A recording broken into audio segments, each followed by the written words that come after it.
Hey, it's back. Drinking podcast with Darius and Free. so you already know the vibes. If you can't tell already. And it was lit. All right, Are we start off spoiling? right here. No, I think we're doing do spoilers. not do I'm spoilers. putting That the is title. the most annoying thing I'm putting in the history. title spoilers. Then people can't even watch it. Yes, huh? All the YouTube videos I've seen already was spoiling the shit, so I wasn't even on social media. See, if I'm going to watch a movie, I don't watch a thing that's going to spoil it. I know that's what we're doing a movie review, so we're gonna have to spoil it a little bit. This is for the people that have seen it. Well, you know what? Not for the people that haven't. If you have not seen it, go see it and then come back and watch this. How about that? I don't think she understands the concept. I don't watch these movie reviews. You know, so there's that part. But I decided that I was going to explain this esoterically and metaphorically so that I didn't give spoilers, but I can't control this one. So he wants to do spoilers, so, you know, Yeah, it is what it is. Because I'm talking about the comic book shit. It is the balance. And that's, you're gonna have to be spoiled. I'm sorry. That shit was I don't know lit. the comic book shit. I know all the comic book shit, so. I was thinking that's why this is good, because I'm like a total novice. Yeah. Like, I've seen the movies But here and there. I heard you making the connections, even with like the reptilian aspect of it, because you didn't know Doc Connor's whole storyline and aspect of it, and that's what he was on. He was like trying to take the next. You was like on some deep shit, Esoteric. and that's what he was on. He like in that movie, the Andrew Garfield Spider-Man. That's what the first spoiler will give you. The other Spider-Man are in this movie, but y'all knew this by now. Why did he tell you So- this? This is so annoying. Why did you say Shit. that? Cause this known. I just feel I was gonna say it like when you have to face yourself. She was trying to be all deep and. Because I didn't want to spoil it for you You guys. can still be deep. Tell them what the message of it was. Then. I just told you, facing yourself. Yeah. And he that's had to literally what it choose was. between the polarities, positive or negative. Yeah. And he chose the perfect balance. Perfect of the middle. balance, right in the middle. Backed by love, by foundation of love. But it's not what you'll expect. There's a lot of different angles to take as far as the facing yourself aspect. Yeah. Yeah. But how about this? Yeah, a lot of them actually. There was a lot of them in that. Main theme, one of them is there. Okay, I want to start here. On this scale of good, great, and amazing, where does it fall? We're gonna say it was amazing, like the Amazing Spider-Man. That shit was amazing. That's the goofiest thing I've ever heard. He tried to say this was better than Eternals, and I'm like gonna be eternally rolling in my grave the fact that you think I that. think it's better than It was on the level of good, great, and amazing. It was good. It was good. This was amazing. Because you don't know, so let me give her the, because I was Not trying to give her the comparable rundown, to but she was like, let's wait. Eternals. So with this movie, we're doing a lot of spoiling. You're gonna have the other aspects of the older Spider-Man movies, right? So a lot of those stories ended with the villain being like off or killed, or they didn't have no conflict resolution, right, with the villains in those old Spider-Man movies, right? So they even had to face themselves. So you had that dichotomy of that coming into this movie, and they brought those storylines and tied them into this storyline with this Spider-Man. Man, this shit was raw. So I don't think you know that aspect of I didn't see the the middle old Spider-Man. movies. Yes, I do. I saw them with Tobey Maguire. Oh, you saw the old one there. Yeah, but I didn't see that middle dude. But I get it. I get what you're saying. Yeah. That's a true point. But duh, that's what we expected. I know, but to me, the way they executed it makes it amazing. I liked it. They did a great The job execution for was the raw. Spider-Man universe. But in the universe of all movies, good, great, and amazing, it was good. No, because you got to think about the action. The Action-wise, in this Venom was was better. hard. And action in Externals was hard. The action in Venom was hard, but Venom's storyline was just fucking stupid. It was.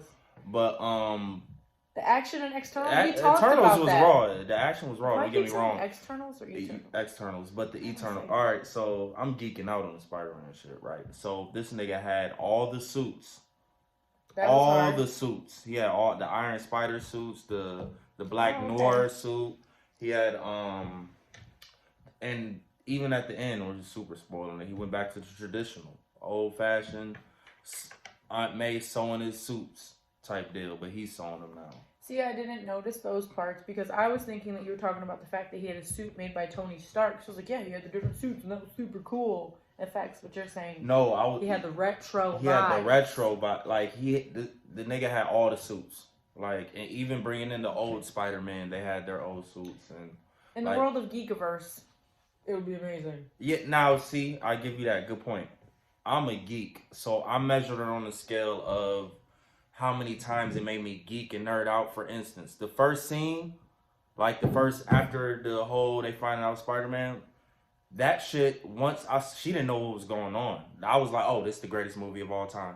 Once I saw they had Matt fucking Murdock as his lawyer. She don't grabbed a brick like this. Right, and like, but she didn't know it was like who that was. I was like, it's Daredevil, right? So, do you know who Daredevil is? No, I have to watch it. So Daredevil is literally one of the like best comic adaptation shows that has ever been created, right? And it's on that ever. I promise you. Geek World? Not even in Geek World. I'm talking about people that don't even know nothing about comics. If they just start watching Daredevil, it's going to be one of their top shows. It's that good. We'll see, because that'll be me. Yeah, it's really good. So, but the concept of Matt Murdock and his Daredevil has always been known to be a separate universe from the Marvel, right? So, the nerds was like always kind of like in our head, it's all together. We like, oh, this is all together. Matt Murdock and that's Hell's Kitchen is in the same New York that Spider-Man's Hell's Kitchen is in, right? So, this confirms that Matt Murdock and his Daredevil is in the actual MCU instead of just being his own separate Netflix thing. So we might get another, because Daredevil show was discontinued, so we might get more Daredevil. And he's literally like, that show was top tier. So that's why this shit is like, I was like, oh my gosh, when I saw that shit. You're saying now. I thought you were saying, I was like, how the hell did he get there then before the universe is open? Yeah. No, exactly. Yeah, they confirmed it. They confirmed it. Yeah. Bingo. There was so many little things, tidbits. Appreciate the but the Eternals, I get your point. If you just two standalone films and you're just trying to appreciate them for what they are without the nerddom or geekdom, whatever the word is, I would say Eternals has a better storyline because you're getting a clear, concise kind of roller coaster of events. As far as Spider-Man, you kind of got to have some back history to know why the roller coaster is going up or why it's going down. Eternals kind of explains it to you, know what I'm saying? But also, like, Spider-Man just went through the story of Spider-Man. Eternals went through the story of creation. No, Spider-Man went through the story of dimensions. That shit just opened. That was because of Doctor Strange. No, that was... But, alright, so let me geek out more. So, in the comics world, the Spider-Man mythos, they have the web of life. You're going to love this. They got the web of life, right? They got the mother spider. So, turns out, we're not at this point in the MCU, but in like the comic world and the comic versus Spider-Man, turns out the concept of Spider-Man is like a cosmic thing. It's like a divine thing, right? So him just getting bit by a spider isn't just some happenstance chance thing that happened, right? It was ordained for this to happen through multiple people throughout the universe to get this spider like power, right? And then come to find out they're called totems. So every Spider-Man and every one of his verse is a totem, and he connects them to the web of all the multiverses. So Spider-Man is important. That's why. Well, why don't they explain that? Because they can't. If they would explain that. They can't. It's too, because that's like literally going. That's further into. Now, if you watch the Spider-Man cartoons, I'm such a fucking nerd. I know everything. So the Spider-Man cartoons did this though. They went down that line of, this is where the Spider-Verse shit comes from, is the old animated Spider-Man's TV shows where they had Madam Web, and she was like the god, right? And she controlled all the web to the universes. This is how all the universes were connected, right? So Spider-Man is the weaver of destiny. Yeah, so we had Scarlet Witch, We had the WandaVision, right? They played that in there. That introduced magic and the concept of somebody being powerful enough to be fucking with it, right? And then you got Loki and Kang. That introduced the concept of time and other people being able to use time to affect the dimensions and the planes of existence. Now you're getting Spider-Man showing how him and other heroes are now going to be coming through back and forth to interact with each other. So Wanda's was just showing how one person has magic that can affect it. Kang and Loki's was showing how people are running and controlling all this aspect of time travel and multi-dimensional travel. Now, Spider-Man just introduced the concept of us going to actually have all these new heroes and people crossing over and doing things. At the end, oh my gosh, I'm spoiling the fuck out of it. You cannot watch this unless you've seen the movie, right? So at the end, I hope y'all know that means Venom is about to be in the, well, not the Venom we know. It's not going to be the Venom from the movie. It won't be Tom Hardy per se. I don't think, it might be, but how they left it off was ambiguous. It's an adaptation of it. It's ambiguous. So they whisk him back to his reality and they left a piece of the symbiote there. That symbiote is either going to attach to Spider-Man from this universe. That would be so boring. But that's how they do it though. Oh no, they might do it differently, you're right. Or it might become Jonah Jameson's son, you know, the news reporter that was trying to get Spider-Man. Yeah. So his son is a famous astronaut and he goes to space and he comes back and he gets the symbiote on him. That's originally that's how it really that's happens. That's kind of like who Tom Hardy is. Tom Hardy's a reporter or whatever. Right? Yeah, but no, he's not Jonah Jameson's son. That's Eddie Brock. Tom Hardy is Eddie Brock. So you got two different people that could be Venoms. So I think they're gonna go the Jameson storyline, and you're gonna get like Agent Venom. And this is too deep.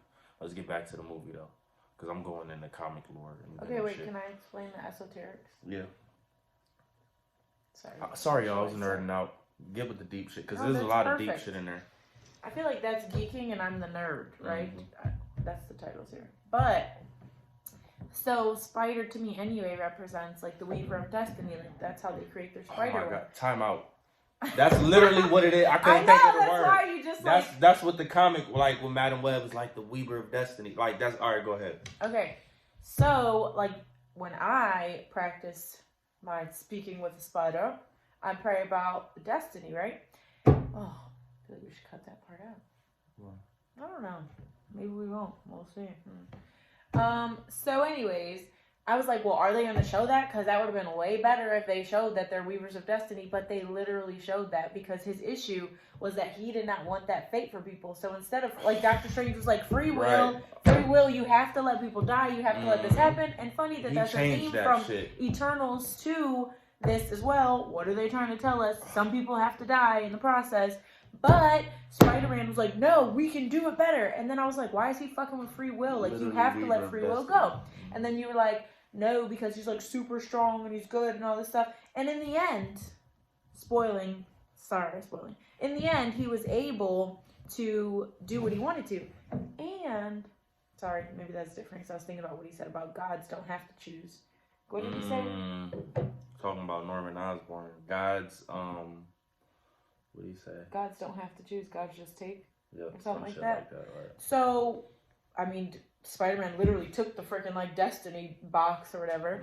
But he totally, and then they went through the multiverses. And here's what's interesting. You would think that the young Spider-Man's the one who would fuck everything up, but the young Spider-Man's the one who saved everything. But he had all this trauma because he didn't have the wisdom to know how to handle it correctly. So his older selves, his higher selves, had to come down. They had already experienced the trauma.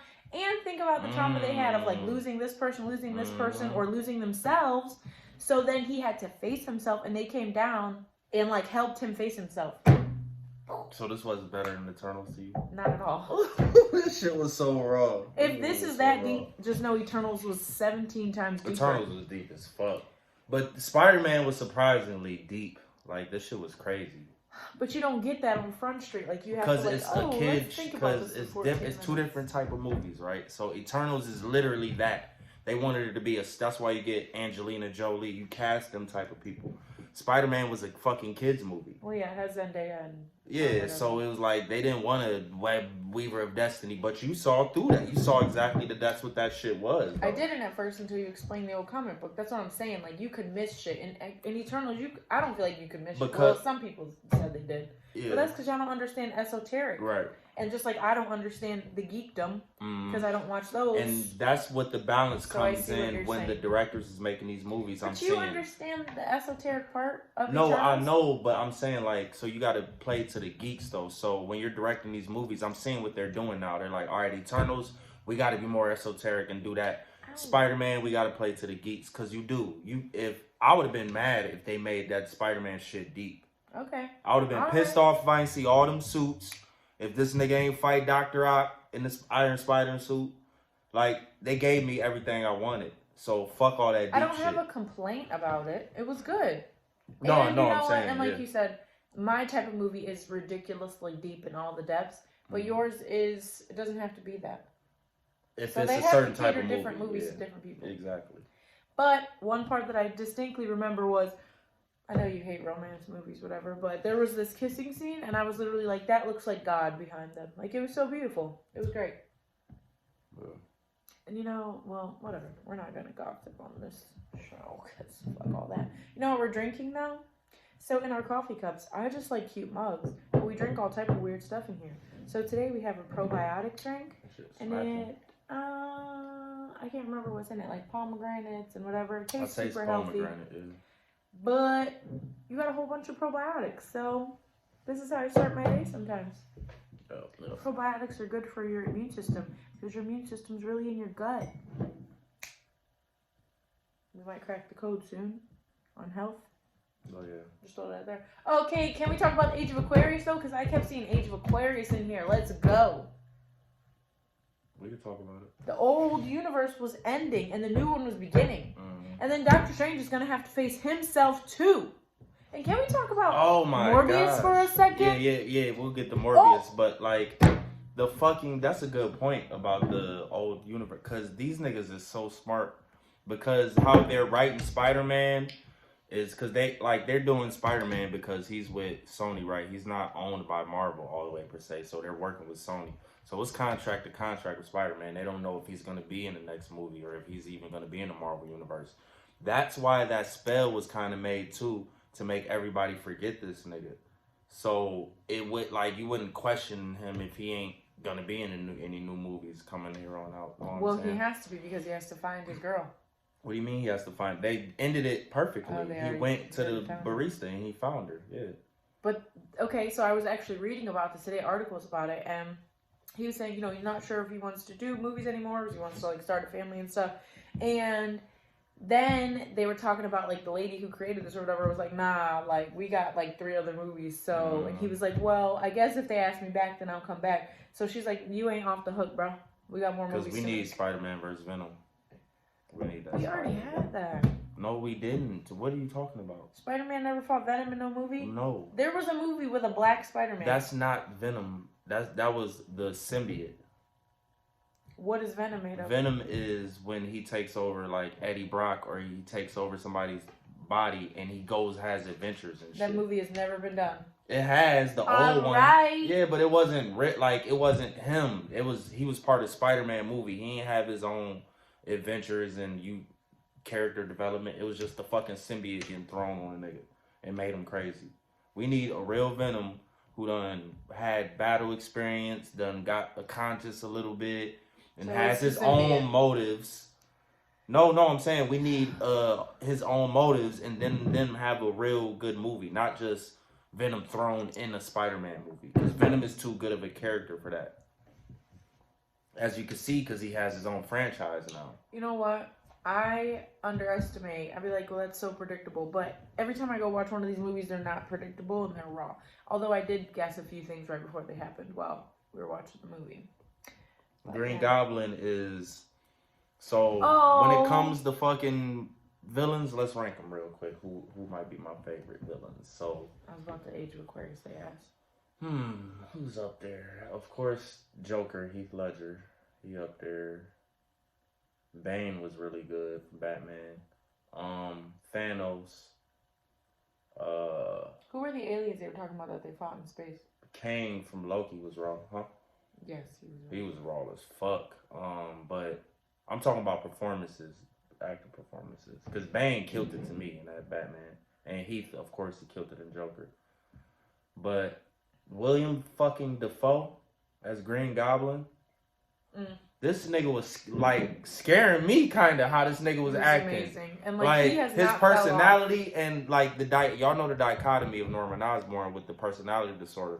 Even the old Spider-Man, he killed that shit. Yeah. He was raw as fuck in that shit. He's even better now. Man, he fucking killed it. I'm getting goosebumps thinking about how good he acted in this shit. He was fucking amazing. Yeah, he has not lost his touch at all. He was amazing. And Tom Holland is a good actor. That little fucker can act. Yeah, he can. He can act for him. Mm-hmm. I didn't even think that he was cute, but he's a cute little boy. I don't know about all that. I don't think he's a little boy. A little nigga can act. He's like 25. Yeah. So all in all, that was just in reference to Zendaya. We don't know how that dichotomy happened, but it happened. Okay, but there was something I was gonna say about the Age of Aquarius. Yeah, no, go ahead. Oh, at one point, spoiler, but not really. This is just a moment. Doctor Strange, the universe was opening and he couldn't hold it anymore. So, all these beings from outer space and other dimensions, these other dimensional beings were coming in. And so a giant sacrifice had to be made. Not what you think the sacrifice is going to be. It was surprising. Had to be made to stop all that. But something that I've heard from other channelers or other people about the Age of Aquarius is that they think that that's when we will become more connected to other dimensional beings in the next age. Just want to throw that out there. As the new worlds are created, new beings shall come. And honestly, the whole movie had beings from other dimensions coming into our world. And them allowing them to stay. Wow. Them allowing them to stay on our world. That's what it was about. It literally was about other beings coming to our dimension. And how we can work with them. Because at first, like, what was the name of the Static Shock dude? Who was he really? Electro. Sorry about that. I'm not a geek. I'm a nerd. So Electro came in, and the first thing that Spider-Man did, he was watching for a second, and then they were like, attack him. So he like attacked them, and then he was like, what the fuck? I'm about to attack you back. And I was like, dude, you don't have to attack something you just because you don't understand it. Right. So I was like, that's what humans are gonna do when aliens come in this bitch. But maybe they won't. No, we're gonna be too scared. Niggas gonna start bowing down and doing all types of crazy shit. Well, the government's gonna try to shoot it.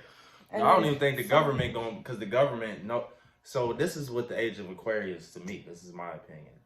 The all them entities and all that shit here, and they've been here, and they can freely come and go and communicate with people as they please. Only certain people, select people, are aware and acknowledge that that's real and powerful, and they use that. So glad you said that. Know what I'm saying? I mean, certain select people like high up, because generally a lot of people in a lot of tribes are aware of the spiritual realm and all that. But you look at them as crazy, or you got to give them titles as shaman or whatever. Know what I'm saying? Go ahead. Now I have to choose my words carefully because you guys get offended. You guys do. So, yes, like the higher ups know what's going on, right? With like other dimensional beings and stuff. But then there's regular people who also can contact them and have, like he said, those are the people who in ancient tribes would have been the shaman. But back in way beginnings of time, ancient times, like people used to all have powers. Like they all had abilities. We'll just say Lemuria, Atlantis, right? And then they say that these other beings came, and like spirit science is called them Martians. They came from outer space and disrupted that with their chaos. Now, we're not going to talk about who I think those people are because y'all will get offended, okay? But the problem with people not being able to be spiritual and spiritually connected and like listen to themselves, like that's been blocked so that we don't have the contact with other dimensional beings. Like people used to talk to angels, and then churches came in and told them that that was wrong because they only wanted the connection to the other dimensional beings. Nigga, it's in the Bible. How it's wrong? This nigga talking to an angel. An angel just came and talked to this nigga. Wait, what? I'm saying, like, if you read in the Bible, angels come down and talk to people. So how, me as a regular nigga, you looking at me crazy because I'm telling you I'm talking to... If I said I was talking to Jesus today, they'd be like, They would look at you yeah, crazy. praise. And I'm like, no, like we was sitting down talking, and they'd be like, huh? If I said the bush was burning, the burning bush started talking, they'd be like, what? Burning if bush I said, is weed. Okay, maybe, but I'm just saying they believe it in the story that it was really a bush. So if I said it, why I'm crazy? Oh, because I'm not Jesus, but how you know? But how you know? So there was even a shaman who came from Africa, and he saw the way that we treated our mentally ill, right? And he was like, why do you treat your healers like this? And in America, they're like, what do you mean? They're not healers, they're crazy. And he's like, no, it's not. They're channelers who don't know how to decipher between the voices and what the voices are and where they're coming from. So he took one of the kids, he was like suicidal, he was schizophrenic, he was bipolar, he was manic depressive, he had all these issues. Like he was nuts, like gonna kill himself. And he took him to Africa, into their villages, and he taught him how to heal, and he taught him how to control the voices and how to connect with spirit, basically. And he became a crazy healer. He came back to America, he became a shaman. And he came back to America, went to like Harvard, like is like super successful. So to even control your connection on the ground level, like problem. This even goes with our biology. So you got things like the spectrum, what they call it, right? Where they try to place children and people on that are like different or think different or approach life differently. They'll call them autistic or ADHD, hyperactive, whatever. That's not that. Amazing. I mean, it is that, but that shit is like literally what she's talking about. That's just a power that has to be channeled and shown to get used in the right direction that isn't normal or standard or traditional, because that shit don't work for them. That's why you're looking at them crazy, because they're not normal or traditional. They're beyond that. They're above that. Or they're different from that. I ain't going to say they're beyond or above, but they're different. And the way they do things is still highly effective. It's just not standard or traditional, so it gets frowned upon. Like, there are people who can, like, make stuff move, like, you know, let's say, like, a fork bend with their mind. I haven't seen it, I haven't done it, but apparently there are people who can do it. But, like, what if you sat and meditated and was like, my powers are exponential? Like, if you started learning what your power was and started focusing on it, but, like, as children, what if we started molding our children to, like, use energy and understand energy and, you know, like, feel the connection, like how Jedis were. Like, Jedis were just people who sat down, who they realized had the awareness and the power, who sat down and molded their understanding of energy. Mitochondrians. You know, I wish we could test our... No, I don't want y'all motherfuckers testing my mitochondria. Speaking of Jedi, there was a good scene at the end that, like, it's just resonating so much with me. I love when Disney or Marvel or, like, any of these movies, they do these little Easter eggs, though. But Spidey's leaving for the last scene. You see his sewing machine. You see him, he's just made his traditional suit, right? And then next to it is a mug that says, what did it say? We are happy to serve you. And then you have a Lego piece of Palpatine using force. Palpatine is like...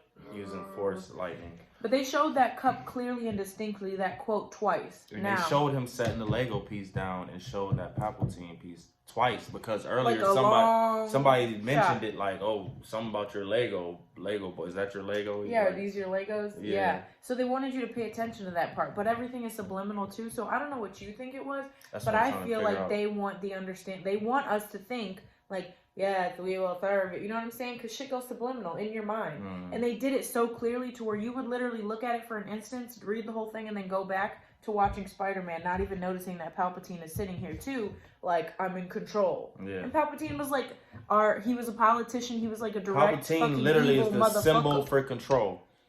Of the government. He's just governmental control. Anything. Evil. Any control to me. Mental control, manipulation. Palpatine, if you could put control in the dictionary and you had to pick any figure to, like, throw next to it, you would probably put like Palpatine right there. That nigga had ultimate control. He was raw. All these niggas, Palpatine was raw. His character was raw, but I don't really fuck with him. I don't like his tactics. No, yeah, his ideals was fucking crazy. But what that nigga pulled off was raw as fuck for that long. Mastermind. Oh my gosh. But can we please talk about Morbius? Oh, yeah, and the connections? Can we talk about it? Can we start? Can we talk? How you want to talk about it? How you want to talk about it? Because I'm ready. Well, I'll talk about the comic connection. So, Ooh. Morbius is obviously going to be in the Spider-Verse. As they were showing the trailers, I saw different, like, references to Spider-Man and shit in there. And it was one thing that's the fucking weed. I'm forgetting. It was one scene that clearly showed, Adrian Toomes. So, if you know who Adrian Toomes is, that's the Vulture's normal persona, right? Because the Vulture is from the last Spider-Man movie. Remember, he was stealing technology from Tony Stark and trying to sell it for his wife for surgery or some shit. He was trying to do something. And in the Morbius movie, you get a glimpse of him. And not the movie, but in the trailer, you get a clear glimpse of him. And he's looking back, saying something to Morbius. So they want you to know that, like, he's in this bitch. And wait, that's who Adrian. was saying something to Spider-Man? No, Vulture. So Oh, Vulture okay. is from the old Spider-Man movie, the last one, previous Oh, so movie. he's in the same dimension as Well, the Spider-Man. first one, he's from the movie before. So which Spider-Man do you think he's gonna? Which verse is he gonna? No, Tobey he's Maguire? in he's in The Tom new one. Holland one. Okay. Wait, was he the first? He might have been the first villain for Spider-Man because Mysterio was the second one. Yeah. So they give you that little glimpse of him just to show, like, all right, Morbius is in this verse, which is gonna be fucking crazy. It's fucking crazy because it's about COVID. It literally is about fucking COVID. First thing you see are, what was it, like bats flying towards them or whatever, and then I was like, oh, they're vampires, bats, the lab from Wuhan. He's really, really sick, and he's trying to stop these people from being sick, but he's a doctor too, but he becomes like Dr. Jekyll, Mr. Hyde. He's like a he started virologist, to for become real. this fucking... He's literally a virologist. What happens when a bite bats you? You're gonna have to look I at think that he's too. like a zoologist in the fucking comic. That shit is crazy. But, like, so, whatever. But, so, they're like, are you here to heal the world or kill it or something like that? Or eat the world or some shit? So, if you think about it, like, bats, Wuhan, like, coronavirus, all these people have viruses. He's trying to heal them, but then he becomes evil as well a little bit. Like, you're trying to figure out the balance, but he's a doctor. So, are these doctors trying to help people in the end? Like, what's really going on? So, I like that question. I like how it's connected to our current climate. It was. And there's probably going to be little clues and shit about the world and what's really going on. Because, let me say this too. Movies, I've always felt like, I stopped watching movies for a long time. Like, I was a movie head, then I was a documentary maniac, then I just stopped watching TV and movies altogether. Now, movies are coming back, like, with a vengeance. Like, they're amazing now again.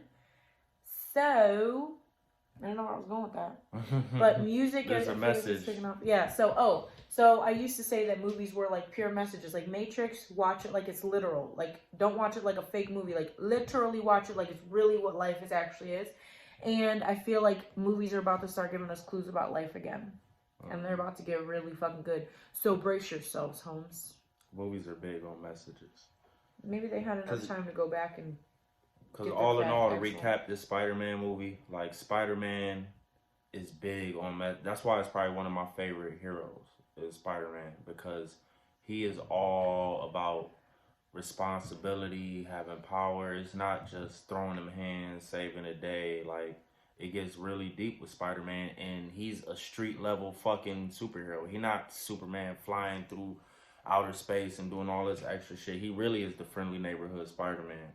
But they got this nigga so turned up right now in this trilogy and got him going so deep.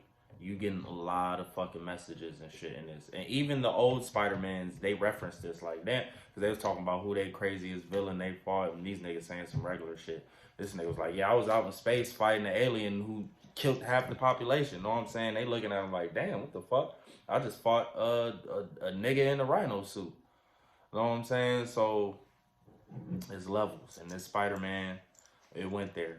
It was really... it was good. For it to be a base level hero like that, and he's not base level, but for a hero that's like considered the friendly neighborhood Spider-Man, all the levels they went with this movie made it amazing to me. Made it very good. Okay. I give it a amazing score. Give it a good score. So, if you are an esoteric head, then just know that Eternals and Spider-Man's at different levels. No. But if you're a geek, then just know that it may be different. Yep. Just fine. I'll give you that. Just fine. If you're esoteric and like just lovey-dovey and all that type shit. Eternals is not lovey-dovey. She was lovey-dovey to me. Bro, stop. Like, Spider-Man wasn't lovey-dovey with their good little relationship. Don't do that. It was Oh, teeny you know what else boppy. I enjoyed? That, because you said it was for kids. Oh, come on, Yeah, no? but it was a lovey-dovey. But I liked the lack of toxic masculinity. Like, they really, like, just didn't have the balance of, like the one, the Spider-Man to each other, like, dude, I love you. And then they were like, I didn't peep so that. that They part was a were, little less. But think about his That's best friend. Spider-Man's personality, though. But think about his best friend. Like, they allowed him Ned, to hug yeah. him when he was mourning, and like Ned was crying, Yeah. and Ned was there with them, and like it wasn't gay or homosexual or weird or like, oh, dude, don't touch me. What's up? Like, they could just be themselves and be humans and work as a team. Like, so that was cool to me. I kept noticing, like, I don't know what's the opposite of toxic masculinity when it comes to males. Like, what's the beautiful, the positive connotation? We don't even know that. That's how bad it is. Balanced masculinity. I don't know. Balanced, I guess that could work. What's imbalanced feminine? What's toxic femininity? I might know. Being too loud We'll and talk turned about up, just like being like a masculine, like when you're being too overbearing. No. I disagree. That's a topic for another. Yeah, for sure. I think this is good, yeah? I think we covered everything. I'm just... Oh, did you guys want to vote on what I'm going to eat? I was thinking... I sound like this weirdo right now because that's what he always says. I was thinking eating something healthy because I'm like probiotics. I should go have some grapes, have some good fruit right now. But I'm seeing honey grams, which is not the golden grams, but it tastes just as good. Because he says that I don't fuck with label. no generic shit. It's not even generic. That shit generic. It's Aldi, so it's healthier. It doesn't have like high fructose corn syrup and crap, okay? But it's delicious. Anyway, so should I have grapes or those? Please tell me grapes. But I'm gonna just have a roll and do anyway. Any, mini, miny, moe. Dolphins and waterfalls. Okay, bye guys. Bye.